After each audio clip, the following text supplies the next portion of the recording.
I'm going to start today by giving you kind of some background on the philosophy of Søren Kierkegaard.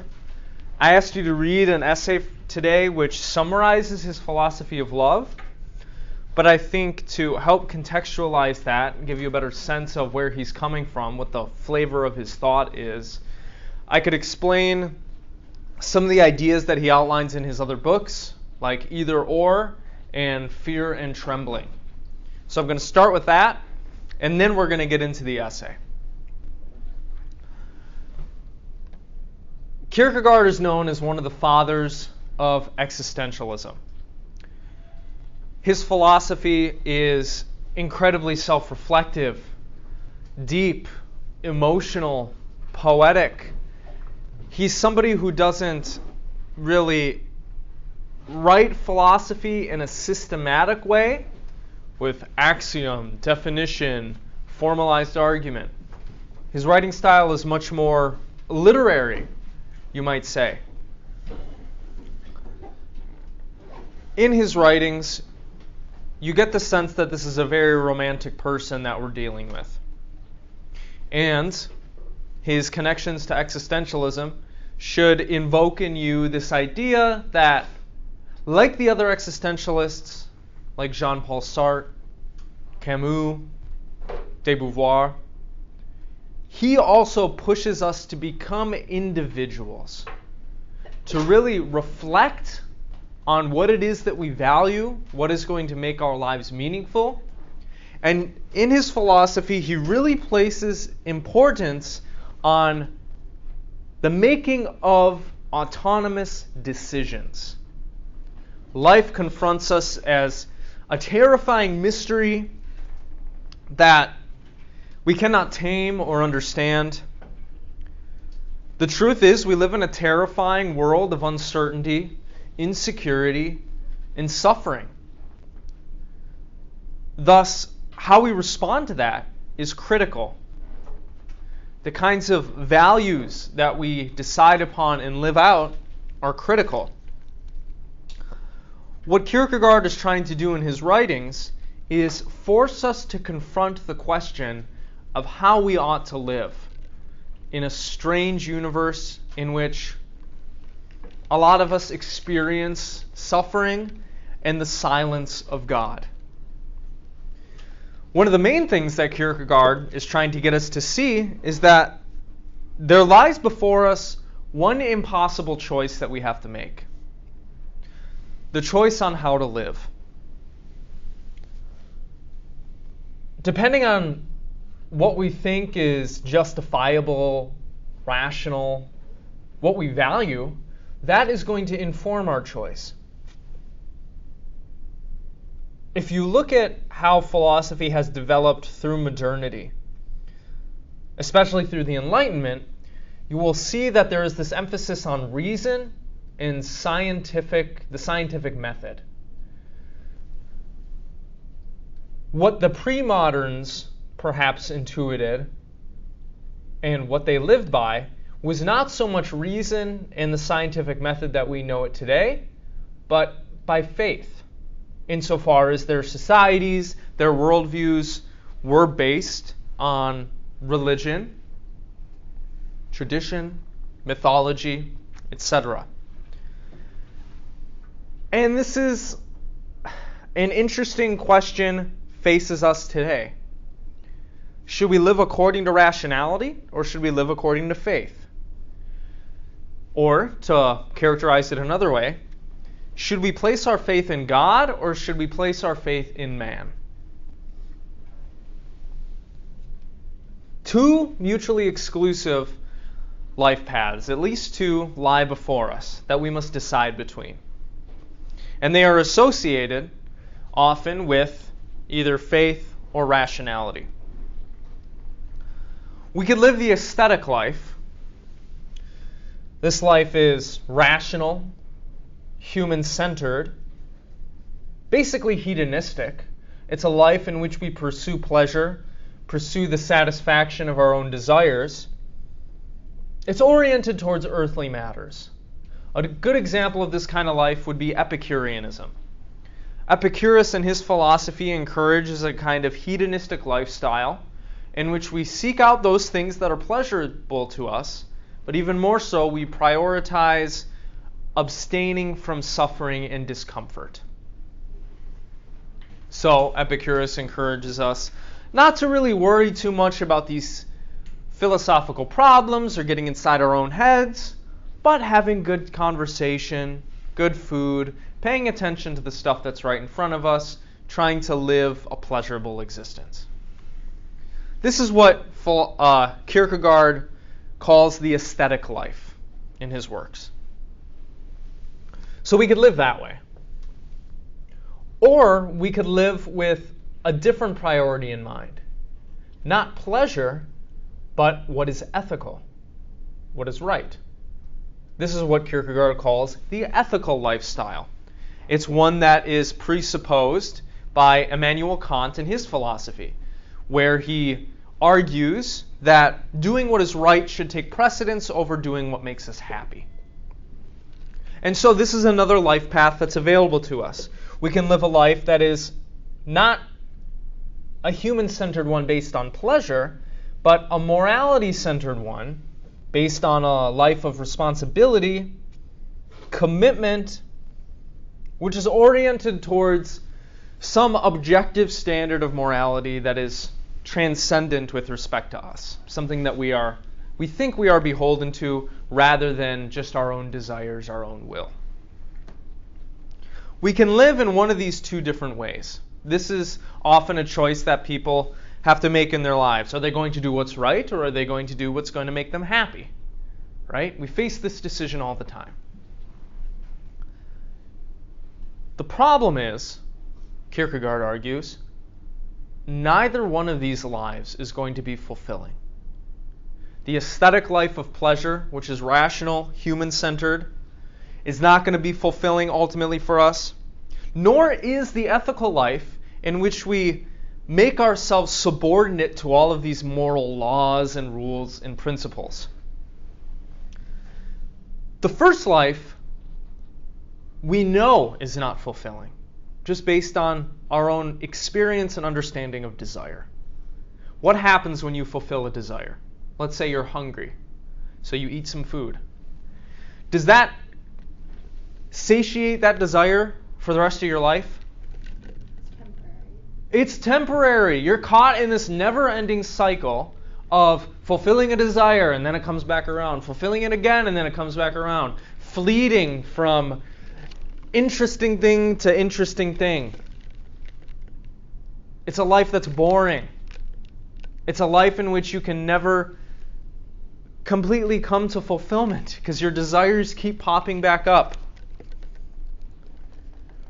Writing from the point of view of somebody who engages in this life, Kierkegaard notes that if somebody truly understood what this life was like before they chose it, they would just kill themselves now, rather than subject themselves to this endless cycle of boredom. It's so fucking boring. Perhaps this is the kind of life you're living right now. Do you feel bored a lot? Scrolling, watching the interesting cat video, getting bored, scrolling again. Okay, so that life is not fulfilling. It's boring. Your desires keep popping back up. Not cool.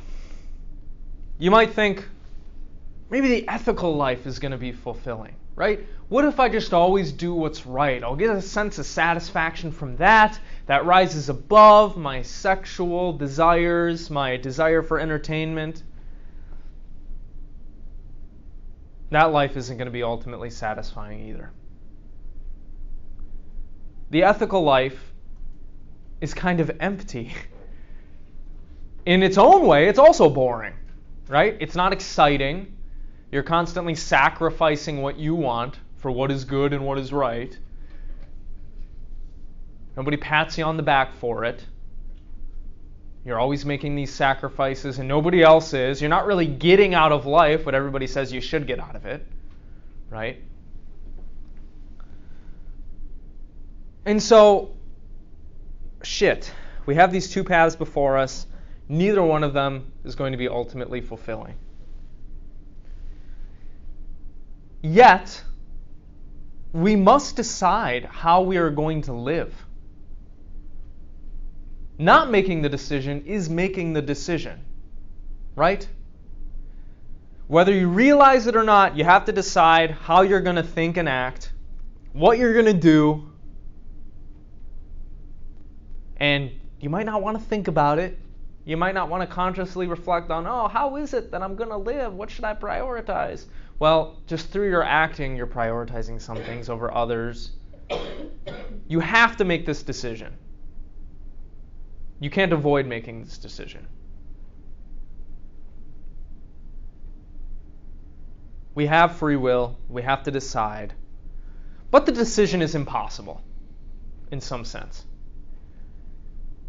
We're stuck kind of with the values that we are conditioned into in some way. We can change them, but look, we're given a certain worldview and a certain education. We're given a certain perspective on life. We can't get outside of our own minds, right? You're stuck in your body. You can't see what life is like for other people. So the way that you view the world and how you see everything is unique to you. So we don't have any objective criteria by which to make this decision. There is no view from nowhere, the philosophers might say. You can't get outside your own experience and your own understanding of reality. You need to make the decision based on the limited information that you have in front of you. Similarly, you don't know what your decision is going to end up doing for you. You don't know whether or not the life you choose to live is going to be ultimately fulfilling. You can't know that ahead of time. And there's no guarantee that you're going to find happiness in the decision that you make. Right? There's no certainty. There's no security here. We live in ignorance and insecurity. We don't know the future. And we cannot ultimately justify our choice to ourselves or others either. Why? Well, think about it. Let's say you decide to live the aesthetic life, which is rational and human-centered and based around fulfilling your desires, satisfying your desires. How would you justify that to somebody? Well, you would say, well, it makes me happy.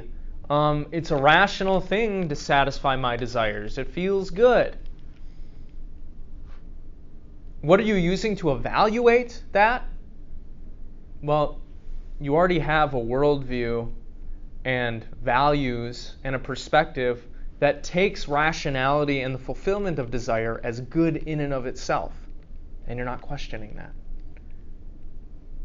You cannot know that that standard is ultimately good or fulfilling or amazing. You've just taken it on. You've taken that standard by faith and you're just holding on to it.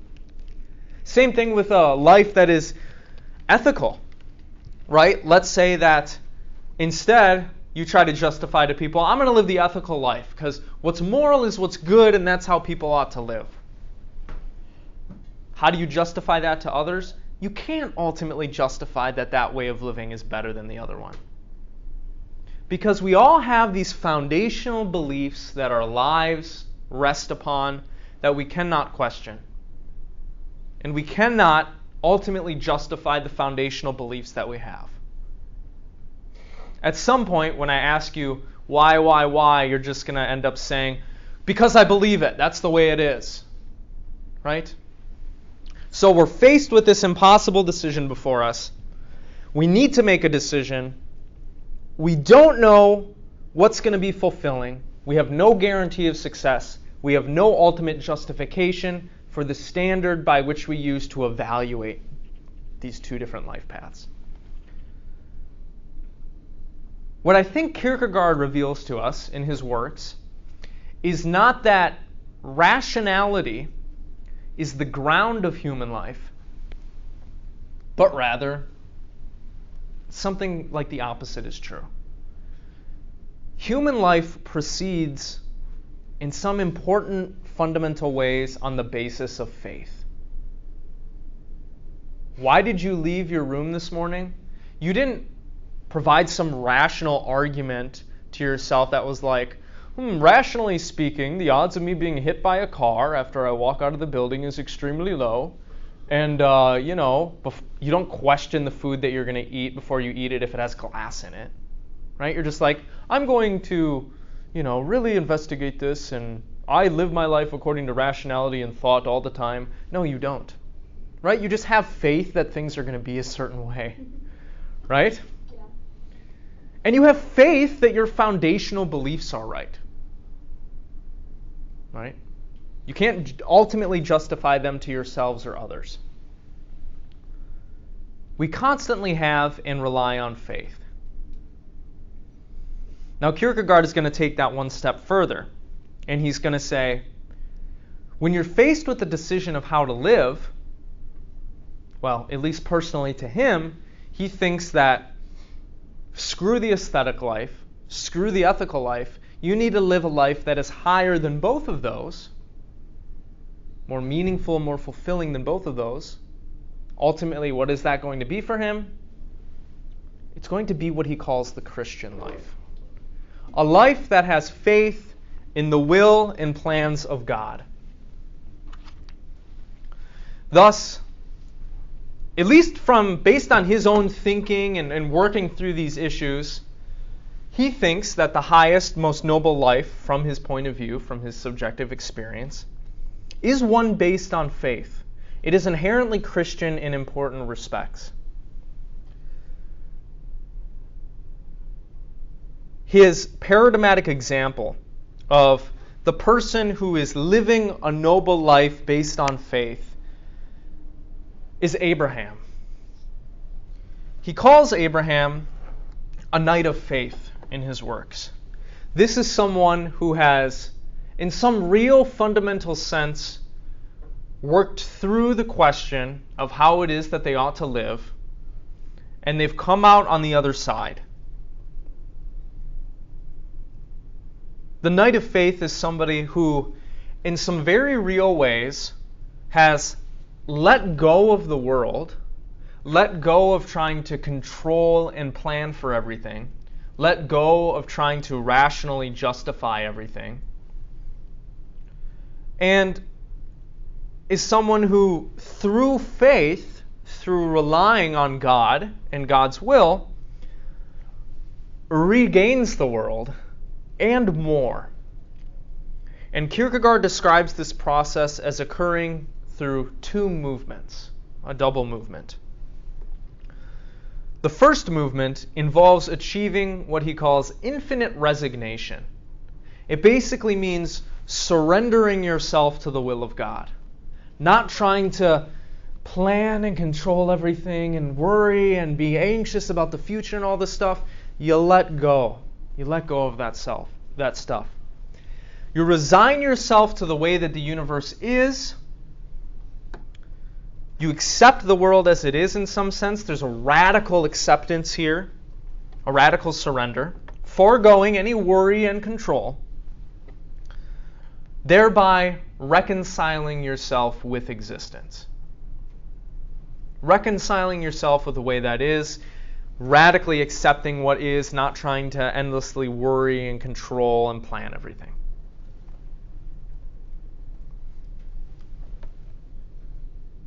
What Kierkegaard himself struggles to do is what he calls the second movement, which occurs after infinite resignation.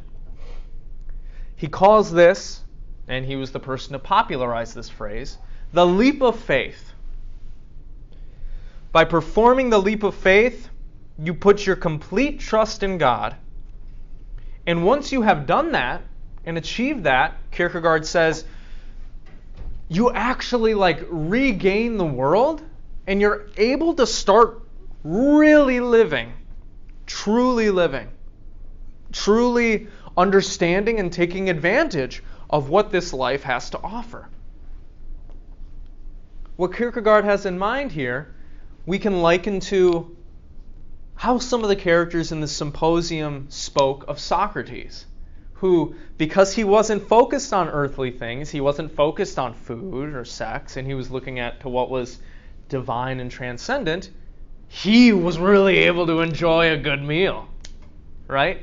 There's a similar thing happening here. Kierkegaard proposes that by resigning yourself to existence and then making the leap of faith to trust in God, that everything is going to work out for your benefit, everything's going to be good, that you're able to really start enjoying things and truly living. In his book, Fear and Trembling, this raises a problem. Because the paradigmatic example that Kierkegaard uses to explain what this life looks like, the kind of movements that we ought to make if we truly want to be fulfilled, is represented by a very controversial figure. This Abraham guy, within the Christian faith, is upheld as a patriarch who had amazing faith in God, and he was an awesome person, and our faith is like based in his life in part, and we see him as a great model. But Kierkegaard's like, that doesn't make any fucking sense if you think about it. That guy was willing to kill his son because God told him to. If somebody came up to you today and said, God told me to kill my son, I'm going to do it, you'd be like, what the fuck are you talking about, you crazy person? How can you believe that God visited you and you're going to kill your son? That's insano. What is wrong with you? Arrest this man. He's going to kill his son, right? Yet this guy is upheld as a model of Christian faith and the Christian life. There's something strange going on here. And so, in his book, Fear and Trembling, he wants us to wrestle with this problem if we intend actually on taking seriously what Christianity has to say. What he ends up concluding is that we cannot make rational sense of this from our own social point of view. What we need to understand, and this is something that Abraham is acting out by obeying God and being willing to sacrifice his son Isaac, is that the ethical life is not the most noble life that we can live. There are plans and purposes that God has for us that defy our social ethics, that defy what we understand as humans to be right and good. This is what's known as the teleological suspension of the ethical. From our human, finite point of view, we think we understand what's good and right. The example of Abraham blows that apart. And what it reveals to us is that the ethical life alone will not save us or be fulfilling. A life based on God will, though. A life based in faith. This is just, I genuinely don't remember.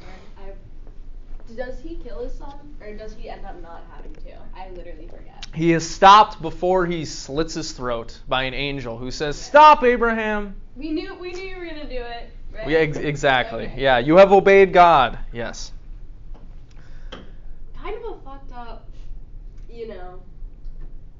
why? That's kind of fucked up. Because then probably his son's like, what are you about to do now? A central theme we see running through Kierkegaard's works is that he doesn't think the Christianity that is taught to people really gets at the heart of what the hell God is trying to tell us and how we ought to live. He thinks that over time the message has been bastardized, twisted, misunderstood, which is why, half-jokingly, he says in his writings he's trying to return Christianity to Christendom. But that this is something that people individually need to move through, which is what links him to the existentialist tradition.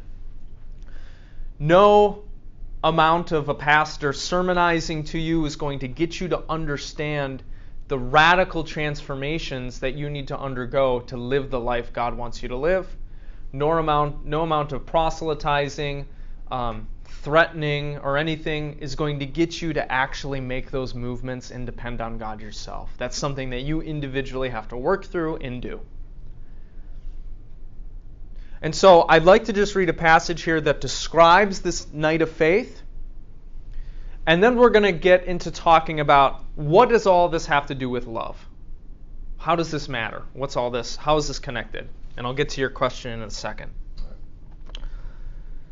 In Fear and Trembling, he says this: "If I knew where such a knight of faith lived, I would journey to him on foot.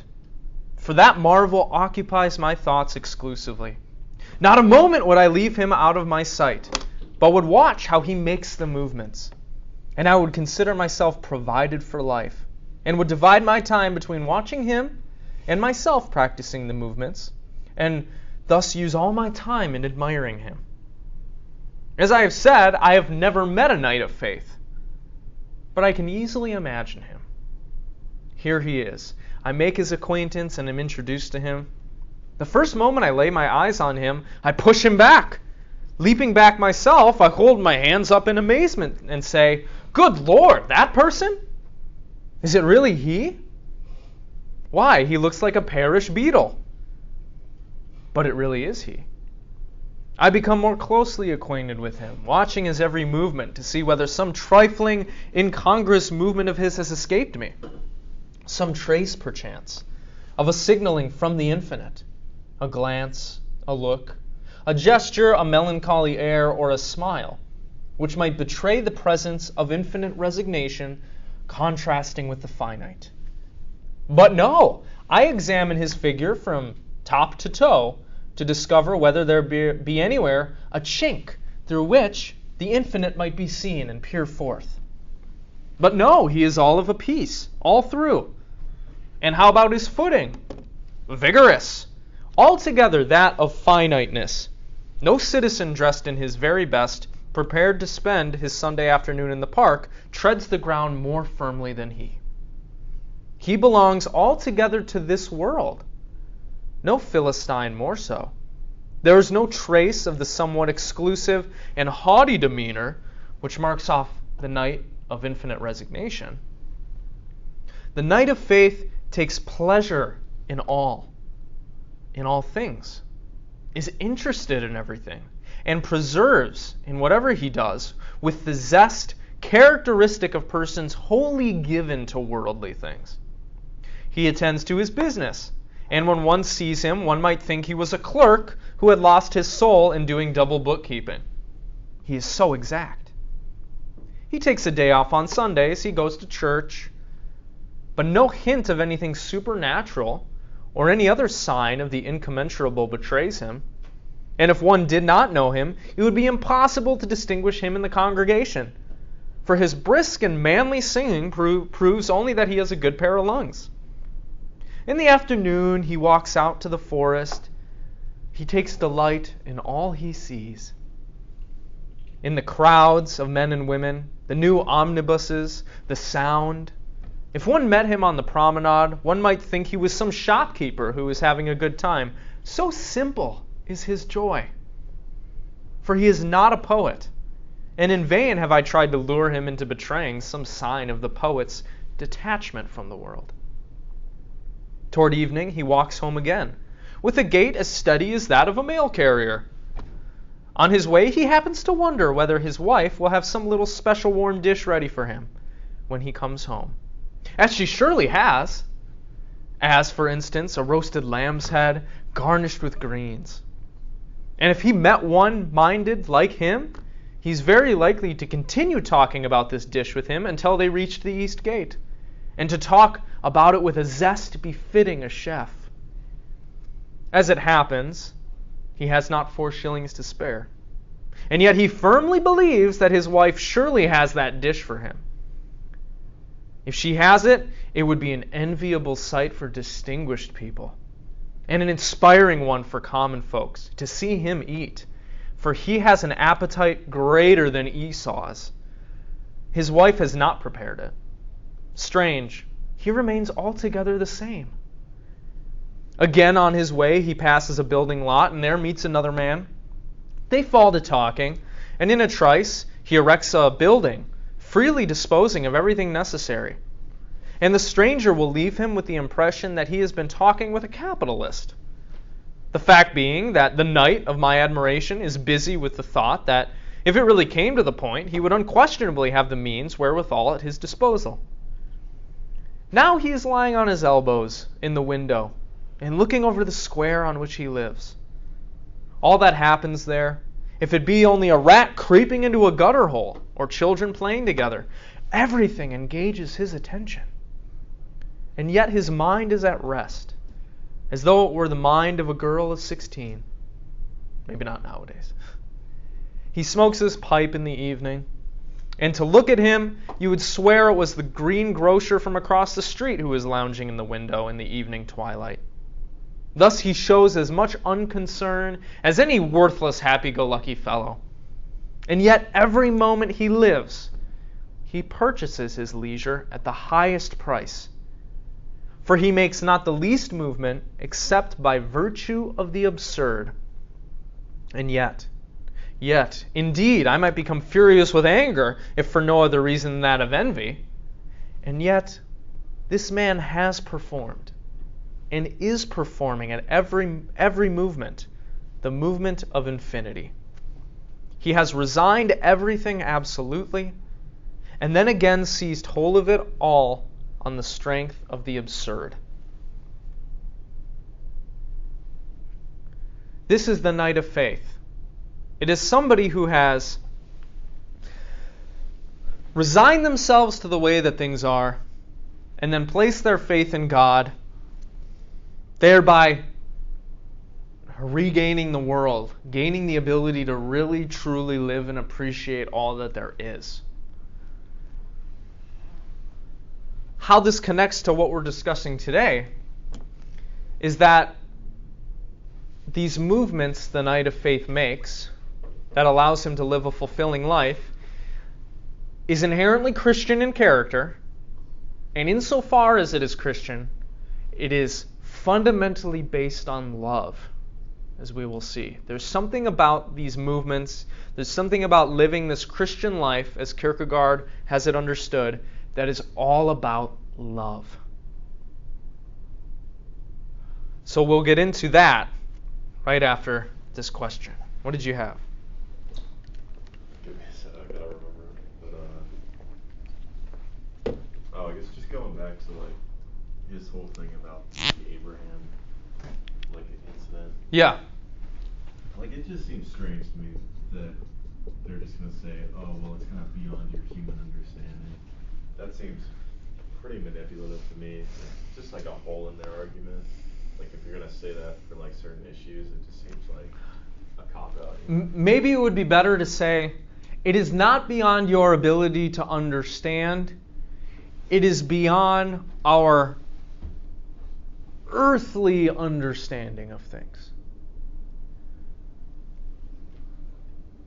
I think Kierkegaard is going to say, you can understand what Abraham went through and why he made the choice that he has, insofar as you're a spiritual being, but our finite categories and concepts and words and explanations, or scientific and rational explanations, can't capture what's going on there. There's something like otherworldly happening that like science or psychology can't capture. What do you think about that? I mean, yeah, I can see that. I think that's the main point, yeah. Like he's just saying, like, if you're gonna stay kind of at the animalistic level, you're never gonna understand it. Precisely. In order to really get what Abraham went through, why he's a knight of faith, in order to achieve like an ultimately fulfilling life, there needs to occur this spiritual transformation. Yeah, if you stay on the level of rational science and, mathematics, you're not going to get there. Was his justification just saying like it's just kind of his faith in God that motivates him to do it, or what do you think it is? Yeah, we cannot. If we just use our human systems of morality, our finite earthly explanations and understandings, we can't make sense of what he's doing. In some sense, it can only be understood from the inside, in a very real spiritual way. But yeah, he would say Abraham did what he did, insofar as we can understand what's going on there from the outside, because of faith, through faith. But Kierkegaard would also say, you can't really understand what it means to live by faith unless you go through it. There's only so much we can say from the outside trying to be objective and analytical, if that makes sense. Yeah. I want to impress upon you that this life that Kierkegaard is laying out for us, and thus his philosophy of love, is really hard. Okay? Really hard to live out.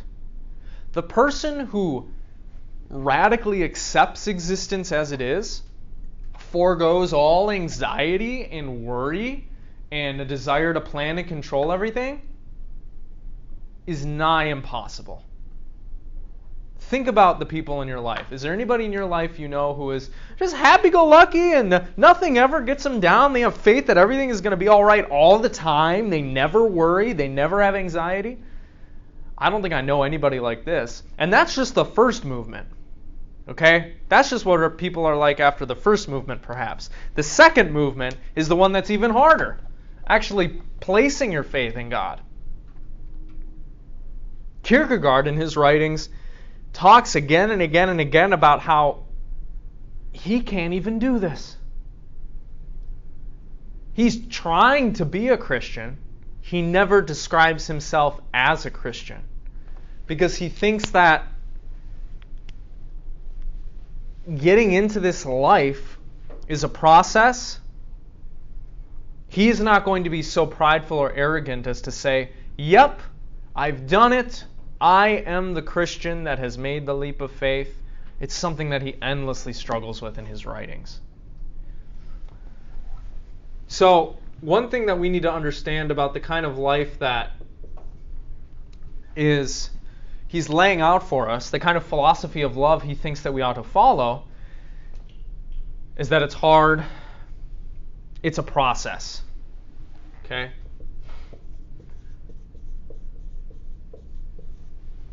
Thus, perhaps if somebody were to ask Kierkegaard, are you a Christian?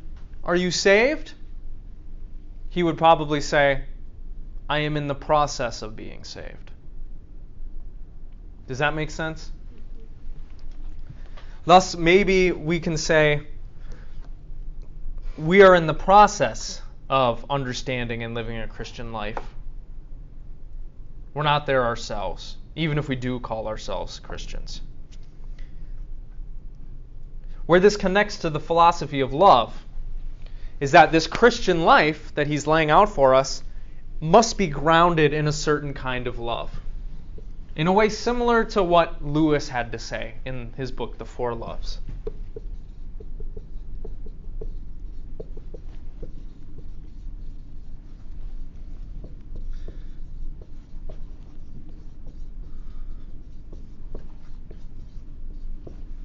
Being a Christian isn't about just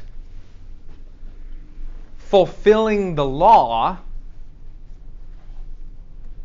It isn't just about living according to rules and principles and praying.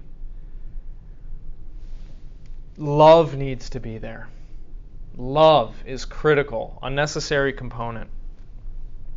He defines it as responsibility in front of the other and in front of God.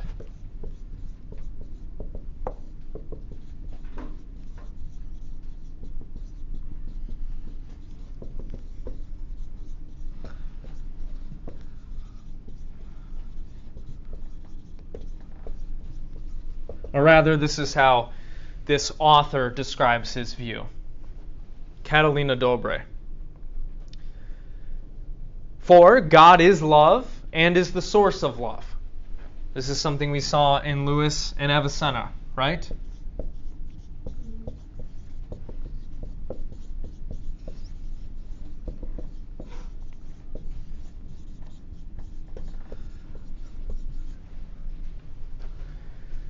Love is responsible for the creation of the universe, how God relates to us, and how we should in turn live.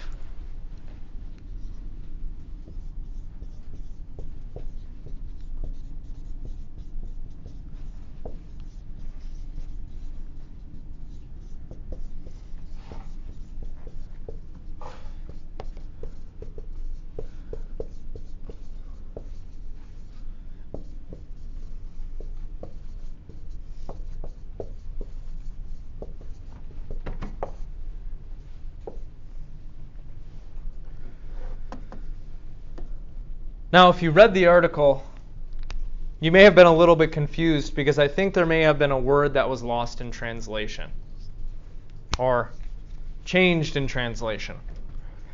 Dobre uses this phrase a lot, deceived and self-deceived. She's not talking about us lying to ourselves. I think she means decision. What it means to live this life, to properly love, to be a proper Christian, to live an ultimately fulfilled life, it's rooted in making decisions. Exercising our free will in certain ways, making decisions. Love, too, is rooted in making certain decisions. Okay?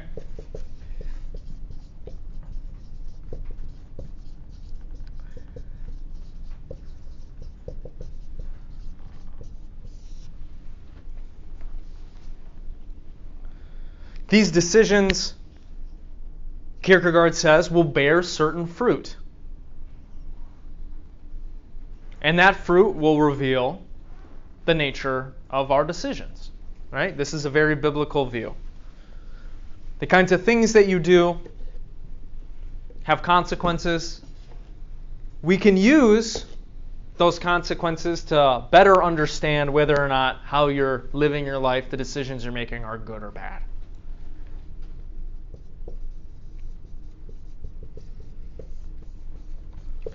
This is similar to the Eastern conception of karma. What these Eastern religions talk about, Hinduism, Buddhism, in relation to karma, is the idea of whenever you perform an action, you plant something like a seed, which is going to blossom into a certain kind of plant. People misconstrue it, karma, as you do something good, good things will come back to you. That's not exactly it. It's more like every action that you take plants a seed that will flower into something good or bad. Insofar as we are all living and acting together, you don't want to fill the world with bad fruits and bad trees because that's going to end up harming you and others. You want to plant good seeds.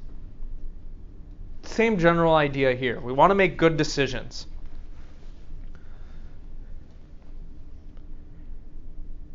There are a few different kinds of love that Kierkegaard distinguishes between.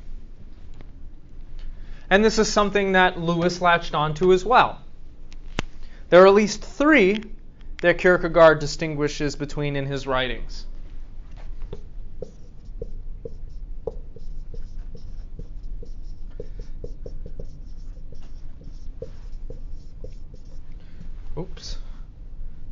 There's erotic love. There's friendship, and there's Christian love.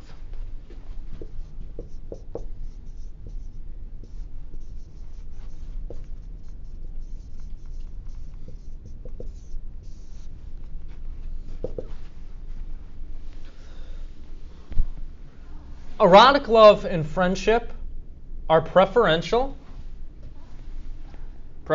or earnest, respectively.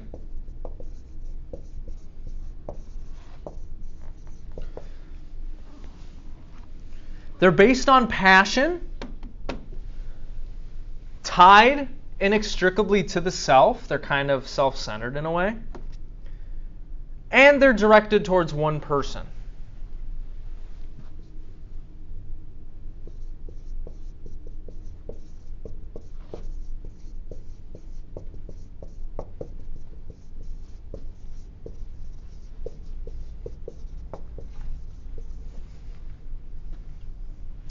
Maybe I'll write it down here.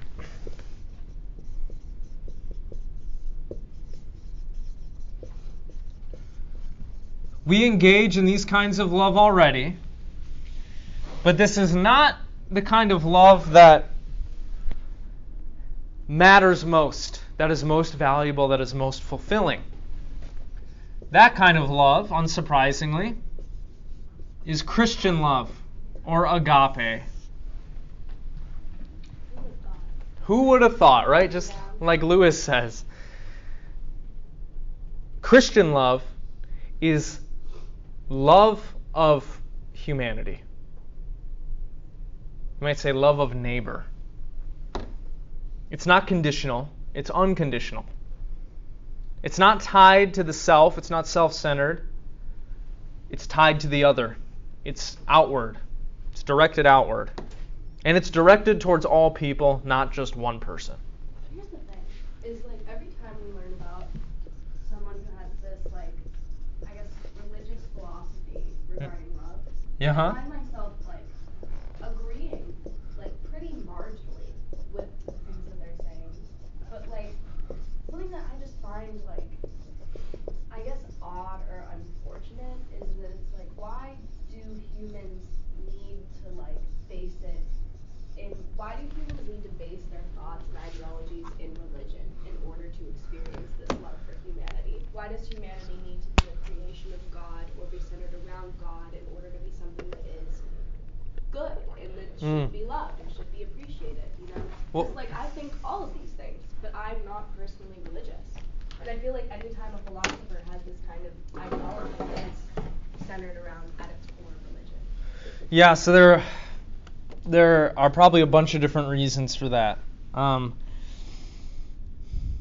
One, a lot of the people who are like writing this have seen the effects of Christianity on people, how it transforms people, how it radically changes their life and their outlook.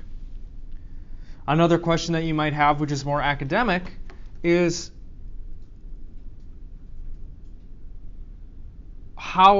where does morality come from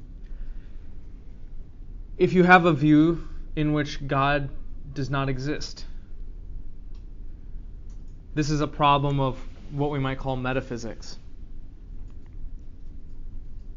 If our world, if the neo-Darwinian scientific explanation, Big Bang explanation of the universe is right,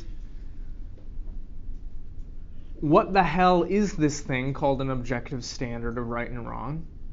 It's certainly not like a table. You can't see it. You can't feel it. You can't experiment on it. So how do we know what it is? How do we know it's even there? What kind of existence does it have? You know, like, if it's not something that we can see, feel, experience, or prove exists, what justification do we have for believing in it? What possible satisfying explanation could we provide for its existence? These are like really deep philosophical problems for any worldview. A lot of people, I think, believe you can't provide a satisfactory explanation for, well, what makes something good or bad, or how we could know anything if it was the case that the contemporary scientific view is true. Here's one way you could think about it. The contemporary scientific view is materialistic, right? It says all that exists is, well, matter and energy. There are no supernatural things. It's reductionistic. So it says, like, the stuff that's going on in your mind right now, that's just brain stuff. That's just neurons firing a certain way, electrical impulses, biochemical reactions. And it's evolutionary, right? This is the general explanation that's given for how humanity has emerged on Earth, how life emerges in the solar system. We've all originated from single-celled organisms through billions of years of adaptation to our natural environment. There's a deep problem here, which is, how do we know this? How do we know that this is true? In order to know that this is true, we'd have to say things like, well, we've seen that this is how the world works.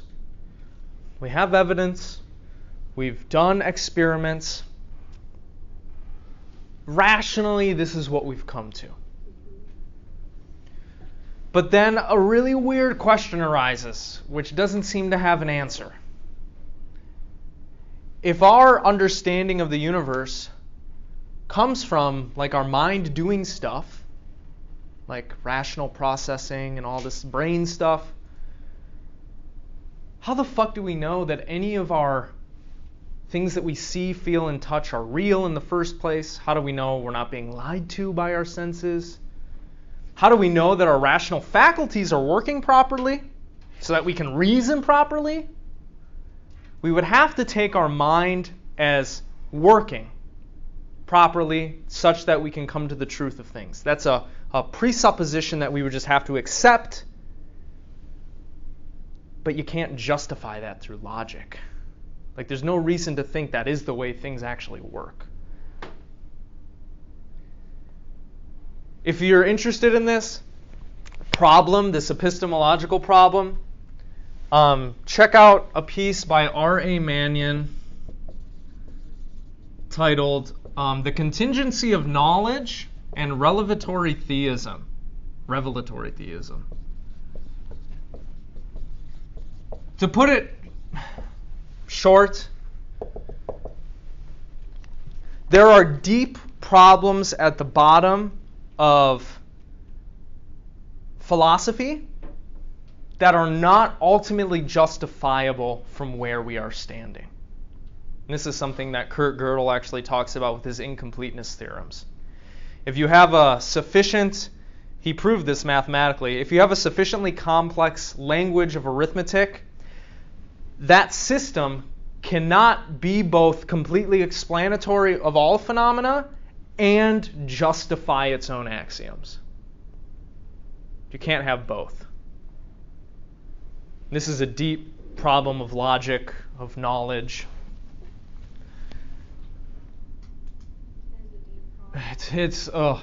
You'll just spiral thinking about it too much. Because I understand that one thing can't work without the other, right? Because, obviously that doesn't explain things like love, like the subject of the class, you know what I mean? Blah, yeah. Whatever. But at the same time, you can't reduce everything to like a theistic point of view, because then why do SSRIs exist? If our emotions are just like things we feel because of God, then why does our brain chemistry even matter? Yeah. You know what I mean? Yeah. It's like, you can come up with like arguments against and reveal problems for every worldview. This is what makes philosophy so fucking hard. And fun. Right? And I love it. I love thinking about this stuff. So anyway, that's a tangent. Here's the long short of Kierkegaard's philosophy of love. Okay? To love properly involves loving in a way that is fundamentally and particularly Christian. He's talking about charity here, like Lewis, right? He's got a lot of other cool things to say about what our lives would be like if we did love like this. Okay? So let me just sketch those a little bit and see what y'all think. I think the author in this piece, Dobre, gives an excellent analysis of what Kierkegaard has to say in this book titled Works on Love, in which he tries to explain his understanding of the Christian life and how that is fundamentally tied to charity. There's this idea, and Kierkegaard believes this, that we have a duty and obligation to love others. But, in a strange way, this duty or obligation is liberatory. By submitting ourselves to the practice of loving others, that frees us in certain fundamental ways. Because look at what love has allowed us to be able to do.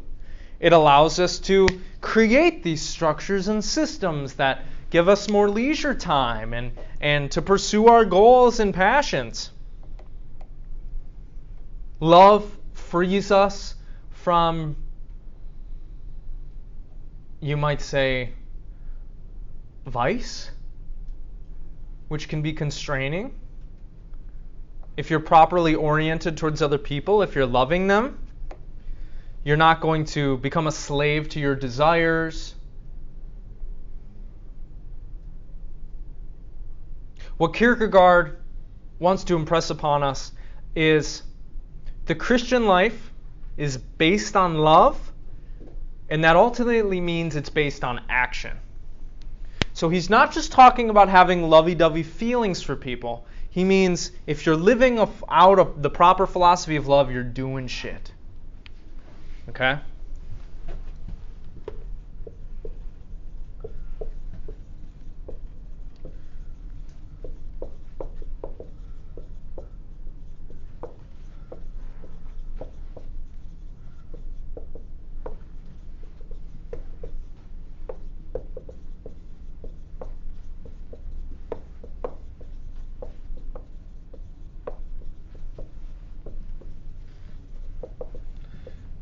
At one point, Dobre says that Kierkegaard's philosophy of love involves rejoicing in others, which is an interesting way to put it. To love properly, according to Kierkegaard, means to tap into the source of love in some real way, which is God. Loving the other involves connecting with the source of love, being in proper relationship to God. So if you're not in proper relationship to God, you're not going to be able to love others properly. That's the general claim.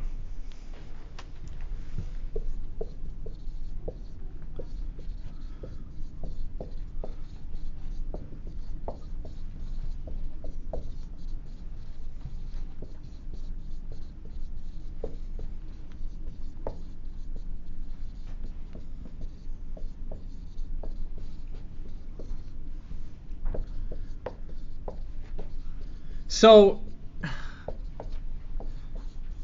in an interesting kind of strange way, when we are loving others, we're kind of acting like, I don't know, a mirror. That like we're like getting the love of God, and we're like reflecting it at people, I think.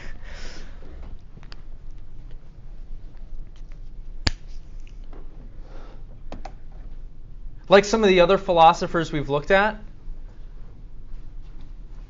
proper love involves a progression. Proper love is not situated in loving people's bodies. It's not situated just in loving people's minds or personalities. It has to do with something higher, something spiritual.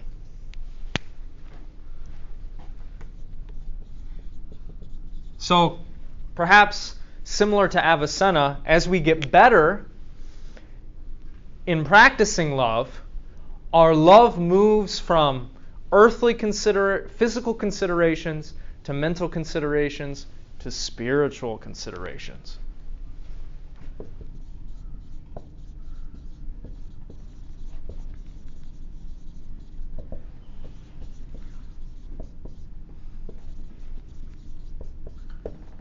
So this charity that he's expressing, that is the best form of love, the love that we ought to aim for, shoot for, and embody, is essentially spiritual in nature. It's not mental, it's not biological. And what's cool about this love is that in a weird way it produces a sort of blindness in us. A blindness to what? The defects and imperfections of others. So when we are being charitable, our love is not conditional, and when we look at other people, we don't see a mess. We see a marvelous synthesis of the infinite and the finite.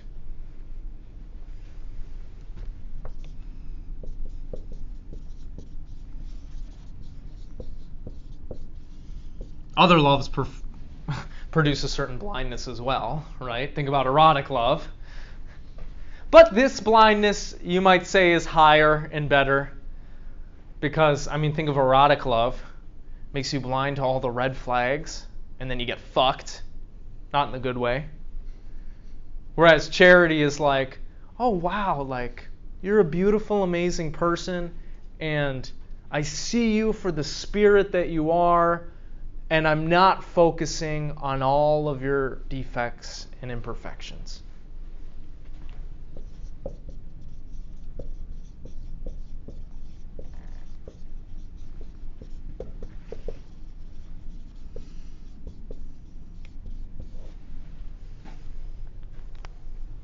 Thus, I'll summarize. To be good people and to love, we must become Christians.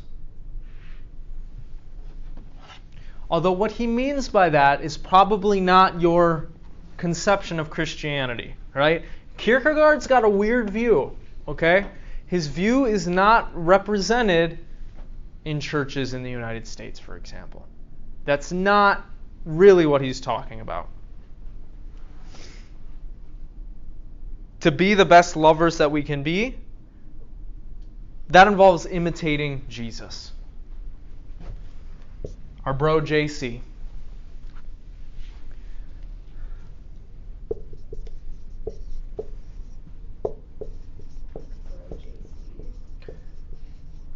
He's pretty cool, right? At least according to Kierkegaard and C.S. Lewis.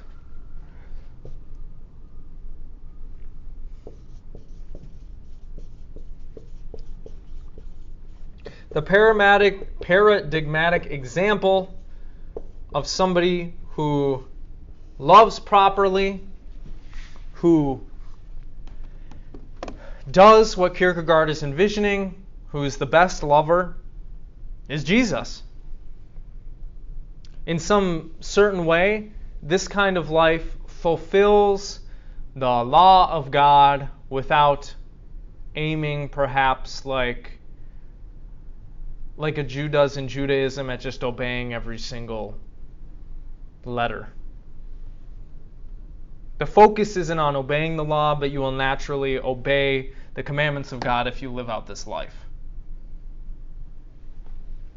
But in a real way, and a lot of Christian theologians will say this, just focusing on the commandments and the rules it will stunt your spiritual growth.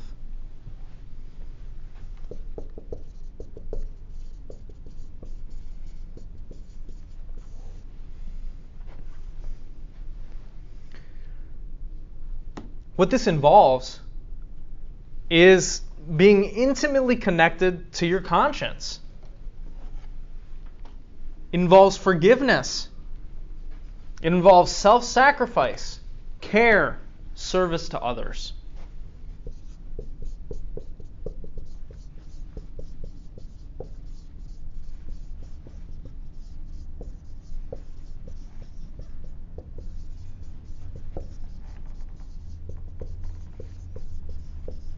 Think of all the things that Jesus did, basically.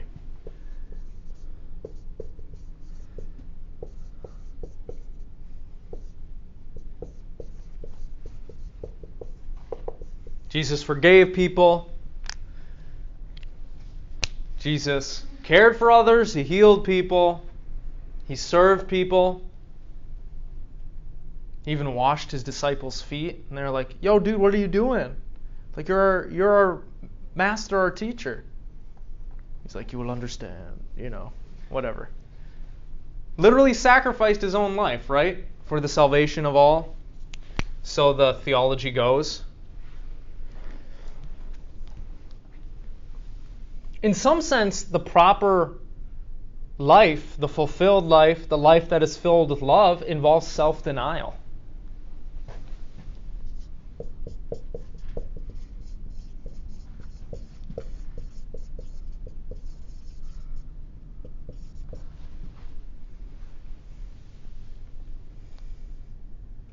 Dobre characterizes this Christian life that Kierkegaard is espousing as living out a person-God-person relation. We can contrast this with the way that people generally love on earth.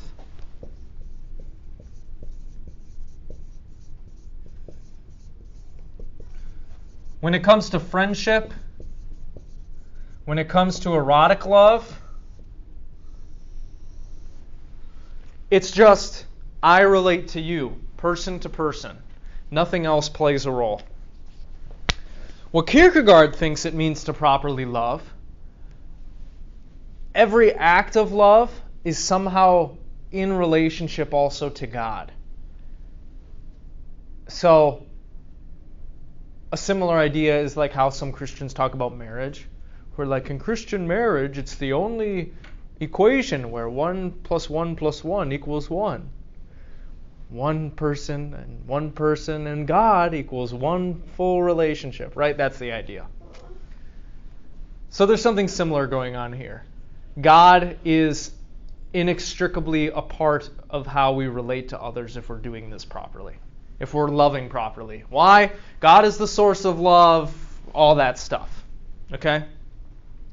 Thus, to summarize, she says, love builds up, and I'm quoting here, builds up, believes all things, hopes all things,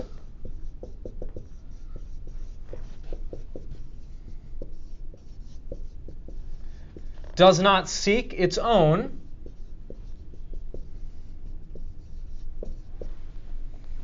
hides a multitude of sins, and abides.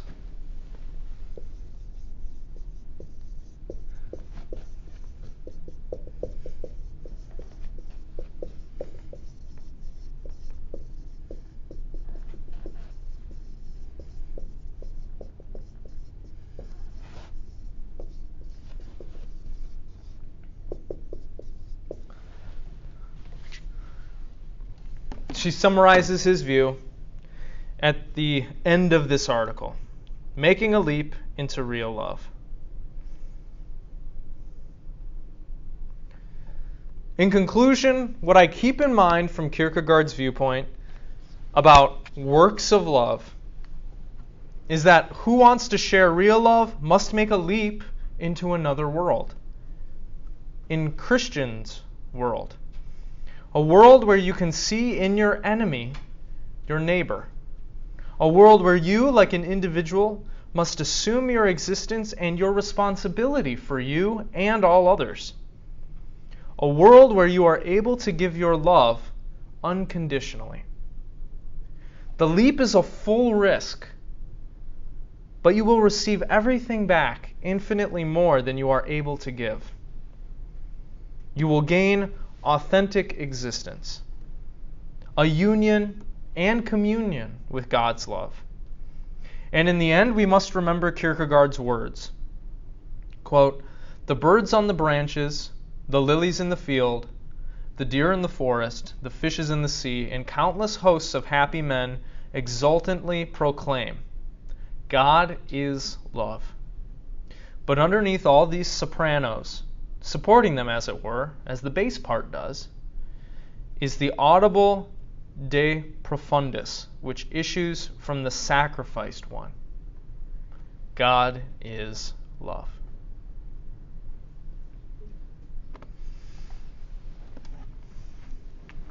So, what do you think of this view? Interesting, cool, stupid? I like it. I think it's nice. It sounds nice, right? Don't we want to love everybody? Don't we want to have the capacity, don't we want to be able to see our political enemy as our neighbor and love them? Or no? Maybe there are some people that we should hate. What do you think? I don't think that, speaking as a hateful person. As a hater. I don't think that we should hate anyone. I just think that it's something that's like inherently human. You know what I mean? Yeah. And yeah. I think that like in this ideal sort of like completely ethical, completely moral, philosophy, way of life, then we wouldn't hate anyone. And I think that like that is something that we should strive for. You know what I mean? But at the same time, like that doesn't negate the fact that like we are humans. We aren't God at the end of the day. Yeah. And we have flaws. And like I don't think that like having some hate for some, makes us like terrible, terrible people, and we should just like fucking kill ourselves. You know what I mean? Sure, yeah. But we shouldn't want to hate, I guess. Do y'all buy the idea that in order to get here, we'll have to experience some sort of radical transformation? I think so. The question is, I guess, do you think that's spiritual or not? Or do you just need to work on yourself? Because for him, it's going to be you need to undergo like this spiritual process of transformation to like get here, man. I think transforming yourself to that degree almost can seem spiritual. Okay. Right? I do think it is, in a way, spiritual in and of itself. I do think that this is the side of Christianity that I agree with. But I don't know. I think it can feel spiritual, but I think you could also preach totally different ideology and say it's just a spiritual transformation be correct in that same way. Okay, yeah, so there's a lot of metaphysical baggage that you're like, I'm not going to take that on, right? 'Cause there's a lot of presuppositions that you have to take on to like accept this view, right? It is a Christian philosophy of love. Well, yeah, what's like what is being spiritual? Does that mean God? Right. Does that mean Christianity? Does that mean Jesus Christ? Like, what does spirituality even mean? Does it just mean like, deep and meaningful, man? I took a hit of that DMT cart, dude. Like, Yeah. Is that spiritual? Is it just having a profound internal experience from like an ayahuasca ceremony, or is it something more? Is it something different? I think it's different to everyone, just what sucks. That's why there's like 8 billion different philosophies. Yeah. It's because it means something different to every single person, Yeah. I think at the end of the day, everybody's just trying to improve themselves. I think to a certain degree, we all realize that kind of started out with like the bare bones, and like life is about building ourselves up and trying to carry out a vision of who we want to be. And so I think when people talk about spiritual evolution, that's what they mean. It's like going after their goals, becoming a more virtuous person that's more understanding. Becoming their higher self, like an idealized self. Yeah, for sure. I don't think it necessarily has to be having faith in God or any like religious thing like Sam was saying earlier. It's just like it's more having a deeper level of understanding, and you'll probably get a lot of your ideas from religion because there's a lot of truth in there that talks about morality, and it's certainly a good place to start if you just don't know anything. Okay. I don't think you have to have like faith in that kind of stuff to realize that everything is going to be all right, and like you can develop yourself more. Yeah. Something that you might want to meditate on is, I don't know if you've noticed this. Maybe it's just because I'm online too much. I feel like I've noticed a disturbing trend where people have started to say, like, no, we shouldn't have empathy for all people. That's stupid. Yeah, I've noticed that too. Is that good? I don't think that's good. Well, what do you think? Like, this view would say, no, you should love everybody. Like, look, that doesn't mean you excuse what Hitler did. That doesn't mean you don't, lock him up or something. It's funny that you say that specific thing because this guy named Adam, he's my boss. He runs this coffee shop in Polish Hill, and he always puts like a little message on the chalkboard in the front. And one day he just put like, it was just something that was like, be kind to everyone. Some quote like akin to that, like be kind to everyone, love everyone, whatever. And this girl named Leah, who's just, first of all, just annoying as fuck. And I say girl, she's a grown fucking woman. She's like in her 30s. She was like, what, so we should just fucking love Nazis then? Are you a fucking Nazi, Adam? Get like, was being dead fucking serious. And Adam wasn't folding, and he was like, I don't like Nazis, but like I love everyone. Like I think that every human being should have love for every human being, or else people are gonna keep being fucking Nazis. Like, where do you think people are just born Nazis? No, like they have someone teach them hate. So if we teach everyone hate, people are just gonna be fucking hateful. Like that doesn't mean, again, yeah, we should fucking lock Hitler up. But why don't we think about where that ideology came from. You know, where did that hate stem from? What spurred the first hateful thought? You know what I mean? Like, where do these people get their power? Where do they get these inclinations to like spread these messages? And what makes the population so fucking susceptible to those messages? You know what I mean? Like, I think that if we're just like, I don't want to listen to you, fuck you. Or like, you're a more basic one would be like, you're a conservative and I'm gay, so fuck you. I don't want to fucking talk to you. I hate you. You should die.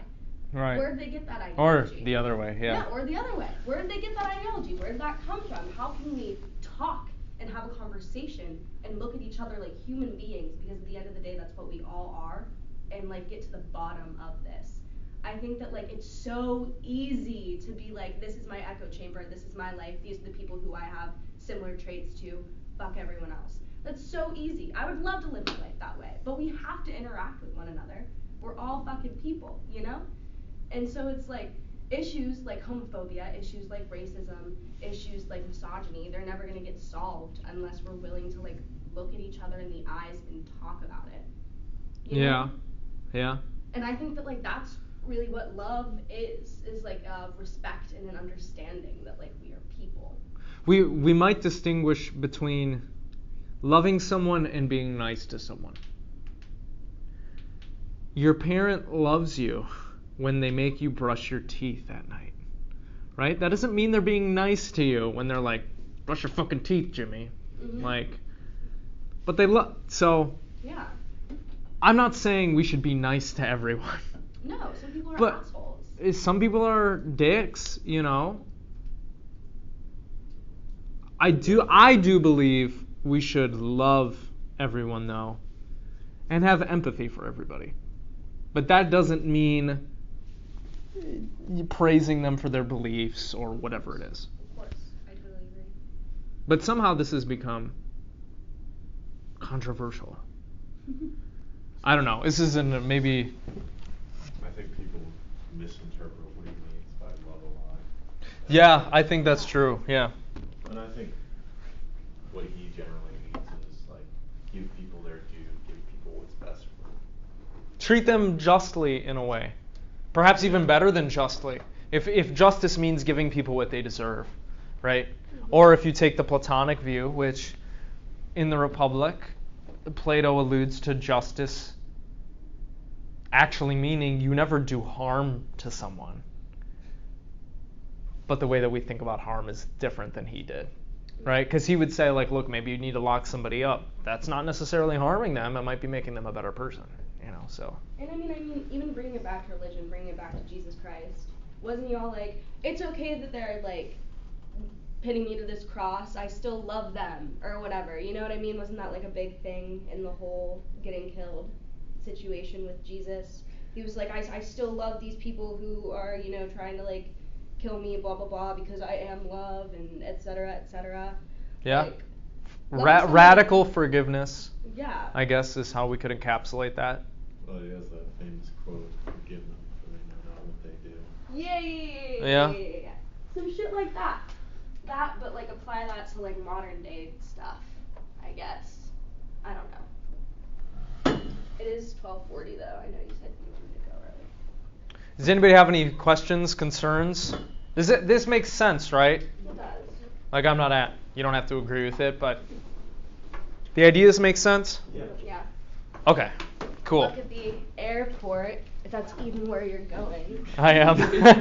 I am.